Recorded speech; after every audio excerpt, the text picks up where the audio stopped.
ইনি বাংলা চ্যানেলে। তো আজ থেকে আমরা শুরু করতে যাচ্ছি ইরেস্ট নামের একটি বিখ্যাত এনিমে সিরিজ, যেটি মূলত 2016 সালে মুক্তি পেয়েছিল।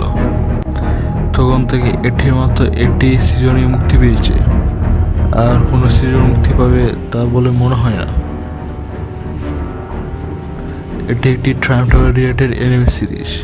তোমরা জীবনে টাইম ট্রাভেল রিলেটেড অনেক কিছু দেখে থাকলেও এই ইরেস্ট এনিমে সিরিজটি তোমার মাথা ঘুরিয়ে দেবে।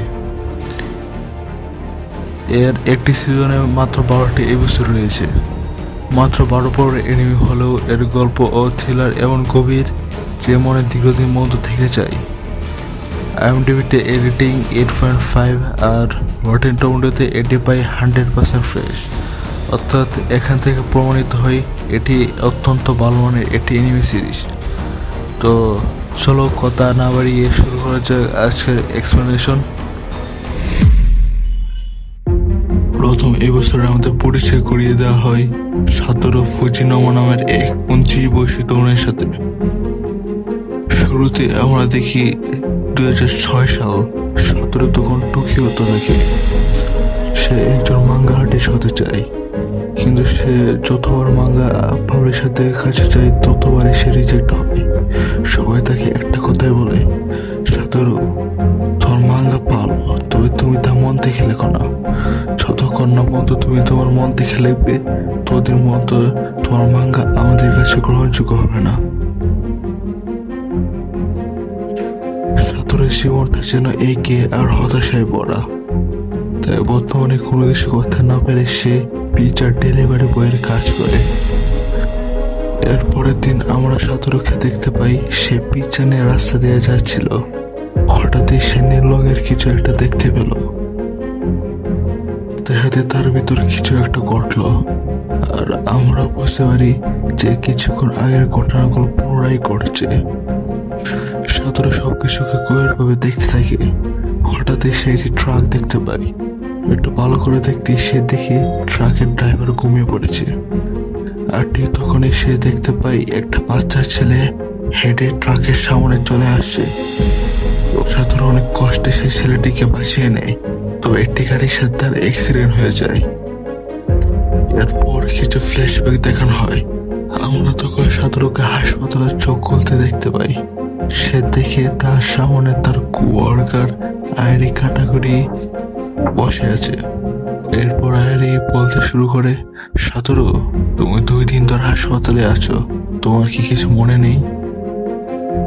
আমি তো শুরুতে ভেবেছিলাম তুমি একটা বোরিং ছেলে, আসলে তুমি কিন্তু তা নও। আজকে আমি তোমার একটা নতুন সাইড দেখতে পেলাম। একটা ছোট ছেলের জীবন বাঁচানোর জন্য তুমি নিজের জীবন বিপদে ফেলেছিলে, আর গাড়ির ড্রাইভার তো হার্ট অ্যাটাক আগে মারা গিয়েছিল।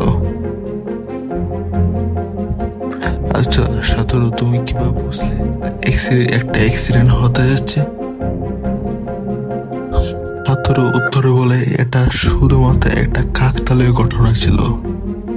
এরপর সিন শিফট হয়, আর সাতোরুকে ঘরে ফেরার সময় গাড়িতে বসে দেখতে দেখা যায়। সাতোরু মনে মনে বলতে থাকে, যখনই কোনো বিপদ করতে যায় তখনই সে যেন 1 থেকে 5 মিনিট পিছিয়ে যায়, আর এটাকে সাতোরু রিভাইভেল বলে। এরপর আমরা সাতোরুকে তার ঘরে দেখতে পাই। সেখানে সে নিজের মাকে দেখে। আসলে সাতোরু নিজের ঘর থেকে অনেক দূরে কাজের কারণে একলা একটা ফ্ল্যাটে এখানে থাকে। সে যেহেতু অসুস্থ ছিল তাই তার মা তাকে দেখতে এসেছে। কিন্তু সাতোরু বলে, মা আমার কাছে তো একটা বেড রয়েছে। সাতোরু মা তখন বলে, চিন্তা করো না, তোমার আলমারিতে আমি একটা স্লিপিং ব্যাগ দেখেছি, তুমি কিছুদিন সেখানে কষ্ট করে থেকে যাও। এরপর রাতে দেখা যায় টিভিতে একটা মিসিং বাচ্চার নিউজ প্রচারিত হচ্ছিল। তখন সাতোরু মা সাতোরুকে বলে, তোমার কি মনে আছে তুমি যখন ক্লাস 5-এ ছিলে তখন এমনই কিছু ঘটেছিল, আর এর সময় তোমার জীবন বিপদে ছিল? কিন্তু সাতোরু তেমন কিছু মনে নেই। এরপর সাতোরুকে দেখা যায় সে তার রুমের শুয়ে চিন্তা করেছিল আসলে সেদিন কি ঘটেছিল। অস্পষ্টভাবে তার কিছু মনে পড়ে। আসলে অনেক বছর আগে সাতোরু যখন ছোট ছিল তখন তার কয়েকজন সহপাঠীকে এক অজানা সিরিয়াল কিলার হত্যা করেছিল। আর এই ঘটনার ভয়াবহ স্মৃতি এখনো তার মনে গভীরে লুকিয়ে আছে। তার মনে পড়ে যখন খুব ছোট ছিল তখন সে অনেক লাজুক প্রকৃতির ছিল। একদিন তার সাথে জুন শিরোতরিতা নামের এক 20 বয়সী ছেলে দেখা হয়েছিল। সাতরা যখন ছোট ছিল তখন জুন শিরোতা ছিল তার সব থেকে ভালো বন্ধু। সেদিনে প্রত্যেকে তার প্রতি খেলাধুলা করত। সাতরে জুন শিরোতরিতাকে ইউকি বলে দেখত, কারণ জাপানি ভাষায় ইউকি বলতে বোঝায় সাহস। আর জুন শিরোতা তাকে অনেক সময় অনেক বিষয়ে সাপোর্ট করত, তাই সাতর মূলত তাকে ইউকি বলে দেখত। কিন্তু 6 মাস পর সাতরে জানতে পারে তার কিডন্যাপিং এর পিছনে আসলে জুন শিরোতারও হাত আছে। এরপর আমাদেরকে বর্তমানে দৃশ্য দেখানো হয়। সেখানে দেখা যায় সাতরো তার মার সাথে অনেক শপিং করেছে। হঠাৎ সাতরোর রিভাইভাল ক্ষমতা পুরো এসে ওঠে। সে তখন তার চারপাশে সবকিছু আবারও ভালোভাবে দেখতে থাকে, কিন্তু অদ্ভুত কিছু দেখতে পায় না। তখন সে তার মাকে জিজ্ঞেস করে, মা, অদ্ভুত কিছু কি চারপাশে ঘটছে? তার মা এই বিষয়টাকে সিরিয়াসলি নেয়, কারণ এর আগেও এরকম কিছু একটা ঘটার সময় সাতরও তার মাকে বলেছিল। আর সেই সময় তার মা সামনে তাকে এক ব্যক্তিকে দেখে কিছুটা সন্দেহ হয়। দেখা যাচ্ছে ওই ব্যক্তিটা একটি বাচ্চাকে ধরে গেছিল, কিন্তু পরবর্তীতে দেখেছে ওই বাচ্চাটি তার সাথে গাড়িতে ওঠেনি, লোকটি একলাই গাড়িতে উঠে যায়। অর্থাৎ এখান থেকে কিছুটা বুঝে যায় লোকটা হয়তো কিডন্যাপার ছিল। সাতরোর মা গাড়ির নাম্বার প্লেটের সেলফি তুলে নেয়। এই সময় আইরি চলে আসে আর সাতরুকে বলে, তুমি কি তোমার মার সাথে শপিং করতে এসেছো নাকি? সাতরো তার মার সাথে আইরিকে পরিচয় করিয়ে দেয়। তবে আইরি হঠাৎ করে বলে ওঠে, এটা কি তোমার মা? আমি তো শুরুতে তোমার বড় বোন মনে করেছিলাম।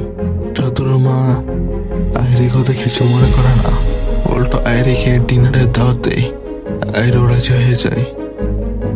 তারপর সিন শিফট হয়ে দেখা যায় আইরি ও সাতরো এক টেবিলে বসে আছে আর তার মা খাবার পরিবেশন করেছে। সাতরোর মা আইরিকে জিজ্ঞেস করে, তোমার দুজন কি গার্লফ্রেন্ড বয়ফ্রেন্ড নাকি? ও দুজন বলে, না, আমরা তো শুধুমাত্র ফ্রেন্ড। এরপর তার মধ্যে অনেক আলাপ আলোচনা হয়। অবশেষে বেশি রাত হওয়ার কারণে সাতরো আইরিকে ছেড়ে দেওয়ার জন্য বাসা থেকে বের হয়ে যায়। সাতরো যখন ঘরে ফিরে আসে তখন সে তার মাকে জিজ্ঞেস করে, আচ্ছা মা, তুমি সবসময় আমার গার্লফ্রেন্ড নিয়ে এরকম কথা বলো কেন? তুমি দেখতে পাচ্ছ না আইরি আমার থেকে বয়স কত ছোট? উত্তরে তার মা বলে, ছোট তো কি হয়েছে, আমি তো আইরিকে দেখেছি সে তোমাকে অনেক রেসপেক্ট করে। তখন বলে, মা, সে তো বলেছে আমার কোয়ার্কার, তো এরকম মনে করছে কেন? তখন সাধারণ মা হঠাৎ করে বলে ওঠে, আজকে তোমার কারণে আরেকটি বাসায় কিডন্যাপ হওয়া থেকে সম্ভবত বেঁচে গেছে। সাধারণ তখন বলে, আমার কারণে? সাধারণ মা বলে, না, এমনি মজা করছিলাম। এরপর সিন শিফট হয়। পরের দিন আমরা সাতরোকে দেখতে পাই সে একটা ক্রাইম ম্যাগাজিন পড়ছে, যেখানে আজ থেকে ঠিক 18 বছর আগে গোটা তার ক্লাস 5-এর ক্রাইম সম্পর্কে লেখেছিল। সাতরো সেখানে তার ক্লাস 5-এর গোটা ক্রাইম সম্পর্কে জানার চেষ্টা করেছিল। সেখান থেকে সে খায়ো নামে একটা মেয়ের নাম খুঁজে পায়, সে তার ক্লাসমেট ছিল। সাতরো তখন মনে পড়ে কার মার্ডার হওয়ার আগে সাতরো খায়োকে তার আগের দিন রাতে পার্কে দেখেছিল। সাতরো ভাবছিল সে খায়কে ডাক দিবে, কিন্তু কিছু একটা ভেবে আর ডাক দেয় না। আর এর পরের দিনে খায়ের মার্ডার হয়ে যায়। এরপর থেকে সাতরো তার মাকে বলতো, মা, আমি ইচ্ছা করলে আসাতে পারতাম, কিন্তু আমি তা করতে পারিনি। এই জিনিসটা সম্ভবত সাতরোর ডিপ্রেশনের মূল কারণ। সে এটাকে আজ পর্যন্ত বলতে পারেনি। সে সবসময় এটার জন্য নিজেকে গিল্টি ফিল করত। এটার কারণে সে হয়তো বা মন দিয়ে মাঙ্গাও লিখতে পারে না। অপরদিকে সাধারণ মাকে দেখা যায় তিনি গাড়ির নাম্বার প্লেট চেক করেছেন। তিনি জানতে পারেন এটি একটি রেন্টাল কার ছিল। তখনই তিনি শিওর হয়ে যান ওই লোকটা একটা কিডন্যাপার ছিল। লোকটি সম্ভবত সাতোরু মাকে দেখে ফেলেছিল, তাই বাচ্চাটিকে কিডন্যাপ না করে চলে যায়। সাতোরুর মা তখন মনে মনে বলতে থাকে, লোকটিকে হয়তো বা আমি কোথাও দেখেছি, কিন্তু ঠিক মনে করতে পারছি না। আমি হয়তো বা ওই লোকটাকে চিনি, কিন্তু এখন মনে পড়ছে না। এর পরের দিনে সাতোরু মাকে একটি পুরাতন পেপার পড়তে দেখা যায়। সেখানে 18 বছর আগের ঘটা সেই ক্রাইম নিয়ে কিছু লিখেছিল। সেখানে লিখেছিল জুনশিরো তাকে গ্রেপ্তার করার পরেও কিডন্যাপ থামছিল না। তাহলে হয়তো সাতোরু কথায় ঠিক ছিল, জুনশিরোতে কিডন্যাপার নয়। তাহলে আজকে যাকে সাতোরু মা দেখেছিল সে কি আসল কিডন্যাপার ছিল? সে কি 18 বছর ধরে এখনো কিডন্যাপ করে যাচ্ছে? দিন শিফট হয়, দেখা যায় সাতোরু মা ঘরে পৌঁছে যায় আর মনে মনে বলতে থাকে, এইসব কিছু সাতোরুকে জানাতে হবে। সাতোরুকে জানার সঠিক সময় এসে গেছে। তখনই পিছন দিয়ে কেউ তার পেটে ছুরি ঢুকিয়ে দেয়। সাতোরু মা এই কিলারকে দেখে মনে মনে বলে, হয়তোবা এটাই সেই কিডন্যাপার। সাতোরু মা তখন তার ফোন তুলে সাতোরুকে জানতে চায়, জুনশিরোতে কিডন্যাপার নয়, আসল কিডন্যাপার তো আমার সামনে দাঁড়িয়ে আছে। কিন্তু কিলার তার ফোনটি কেড়ে নিয়ে ভেঙে ফেলে। আর এখানে সাতোরুর মা শেষ নিঃশ্বাস ত্যাগ করে। আর ঠিক এই সময় সাতোরু তার কাজ শেষ করে বাইরে ফিরে আসে। সে যখন তার ঘরে ঢুকতে চাইছিল তখনই সে অদ্ভুত ধরনের একটা লোককে দেখতে পায়।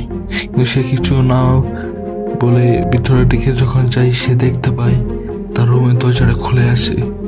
আর যখনই সে তার রুমের ভিতর প্রবেশ করে তখন সে তার মাকে খুঁজতে থাকে। হঠাৎই সে তার মাকে দেখতে পায় তার পেটে কেউ ছুরি মেরে দিয়েছে। এটা থেকে তো সাতোরু একদম ভয়ে আটকে ওঠে। এ সময় এক মহিলা তাদের ঘরে প্রবেশ করে। আর সাতোরুর হাতে রক্ত দেখে সেই মহিলাটি মনে করে সাতোরুই হয়তো তার মাকে খুন করেছে। তাই সেই মহিলাটির সাথে সাথে পুলিশ কল করে। আর পুলিশও সাতোরুর ঘরের সামনে পৌঁছে যায় সাতোরুকে ধরার জন্য। কিন্তু সাতোরু চিৎকার করে বলতে থাকে, আমি তো খুনি নই। তাই সে পালাতে থাকে। আর পালাতে পালাতে হঠাৎ করে তার রিভাইভাল ক্ষমতা আবার সক্রিয় হয়ে যায়। আর এবার সে 1-5 মিনিট নয়, পুরো 18 বছর আগে পৌঁছে যায়। তখন কিছুই বুঝতে পারে না যে তার সাথে কি হচ্ছে। কিন্তু হঠাৎই সে দেখতে পায় তার সামনে দিয়ে একটা বাচ্চা ছেলে দৌড়ে যাচ্ছে। আর একটু এগোতে সাতোরু দেখতে পায় এটা 1928 সাল, অর্থাৎ প্রথম সময়তে 18 বছর আগে সে তার নিজের পুরাতন স্কুলের সামনে পৌঁছে গেছে। আর এখানে ফার্স্ট এপিসোডটি শেষ হয়। তো তোমরা অবশ্যই কমেন্ট বক্সে জানাবে এনিমে সিরিজটি তোমাদের আসলে কেমন লাগে, আর বিশেষ করে ফার্স্ট এপিসোডটি তোমাদের কেমন লেগেছে। আর ভিডিওটি ভালো লাগলে অবশ্যই লাইক অ্যান্ড সাবস্ক্রাইব করতে অবশ্যই ভুলবে না।